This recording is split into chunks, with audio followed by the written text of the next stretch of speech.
All right, Coach, you can start us off. Yeah. Disappointed, especially for our seniors.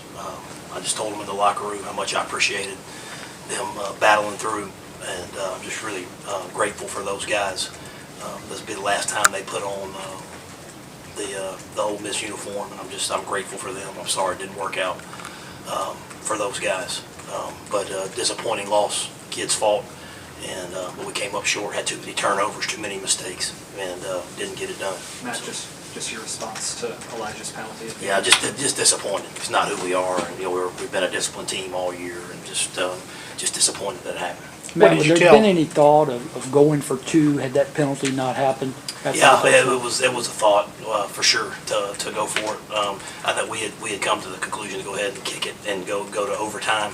We felt like if we got into overtime, we'd be in good shape, but obviously after the penalty, we had to kick it. What did you tell Elijah after the game? Just I was disappointed. That's not who he is. Elijah's a good kid. He got caught up in the moment. What was his reaction, teammates' reactions when they came to the sideline following that? Again, disappointed that he got a penalty. I don't think anybody saw what happened. I couldn't see it from the sideline exactly what happened, but he obviously got caught up in the moment and scored. So just clarifying, you were going to kick it if the penalty. Yeah, we were going to kick it. Yeah. Do you know if that celebration was planned or if that was spur of the moment? I don't know that. Matt, what did they do defensively to kind of slow John Rice down as a rush threat tonight? They kept us from getting the explosive runs that we had been getting. I think they did a good job of mixing up pressures. But the biggest thing that hurt us were turnovers. We had a couple in the red zone that they were able to capitalize and score off of, and to me that was the difference in the game.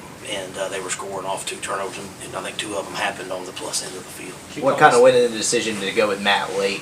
Yeah, we had got into a rut there. Felt like we needed to throw it, and Matt kind of gave us a spark. He made the mistake in the red zone, but credit him and him battling back and leading us on a touchdown drive. Was there any thought of using him much earlier, since you saw the run game was kind of bogging down? Yeah, no, we came back in that second quarter and started moving the ball and scored. But after kind of the third quarter, we didn't do much. Then we started to say, hey, we needed to get a shot. But I thought the second quarter was obviously positive, so that was the thought process. Any further update on Miles Hartsfield? I believe he cracked his ribs. I mean, from this point, looking towards the spring, do you consider it an open quarterback competition between the two? Yeah, we'll evaluate all that moving forward. Right now, we just got a bunch of disappointed guys in the locker room that all wanted to win. But again, we're going to get through this thing together. We're going to go on the road, recruit, and we're going to build this thing. And I told them it's not the end. This is the beginning, and we're going to go battle and fight and get through this thing together. Matt, how do you address your place kicking in the off season? We just got to work on it. I think he's plenty capable.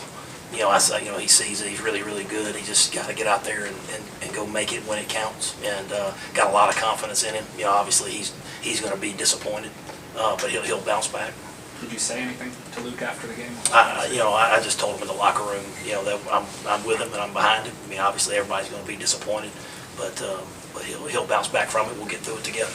With the way these games have gone the last couple of years, did you emphasize with your guys kind of before the game, kind of staying away from penalties like that and extracurricular stuff? Yeah, absolutely. We talked about it. I think we had 5 penalties, but wasn't we just wanted to play a clean game. Nothing after the whistles or before the game was going to help us win the football game, but we talked about that. Yeah. Matt, this is probably premature, but it's got to be asked. You anticipate any staff movement or any more transfer portals? Not right now. I don't. We're going to look at everything after the season, just like you always do, and top to bottom, we'll look at everything. But as far as the portals, I don't know of anybody, and I don't anticipate any staff changes right now. Matt, what does it say about Matt Corral? He was kind of sitting on the back of the bus, so to speak, and yet he rolls out ready and leads that drive tonight. I've been impressed with the way he's handled it all year. Obviously, this year hadn't gone the way he wanted it to go, but he's a tremendous competitor, and he stayed ready. And on the sideline the whole game, just a lot of credit to him. And then when his number was called, he stepped in there and he did a good job. You guys went mostly Ely and Connor tonight. Was Scotty pretty banged up? Not 100%. So that was part of it. But Ely and Snoop got banged up as the game went on. And he was in there at the end. After the interception, was there any consideration of going back to John Rice, or was it Matt's game from that? No, he just made a poor decision there, but we felt like we could move the football through the air, and, Matt did a good job with that. So once we put him in there, it was his, and the game dictated that too. It seemed like this was one of the better games John Rice had throwing. Was it just a difference of you thought Corral was better for the situation, or was there a play that kind of made you want to? No, it was more about us being, kind of bogged down there in the third quarter and the start of the fourth, so we're just trying to get a spark going. Anything else for Coach? Looking forward to next year, you guys are so close in so many games. What is kind of the message going forward, and how would you describe this year? You said disappointing. It just would seem frustrating to come up short. Yeah, it is frustrating, but I do have a lot of hope for the future. And again, that was, that 19 recruiting class was special, and we got a bunch of good players, and we're going to build around that, and we're going to go out and recruit, and we're going to sign another good class, and we're going to keep stacking these classes. And again, I got a lot of hope for the future. Anything else for Coach? All right, thank you. Thanks, man.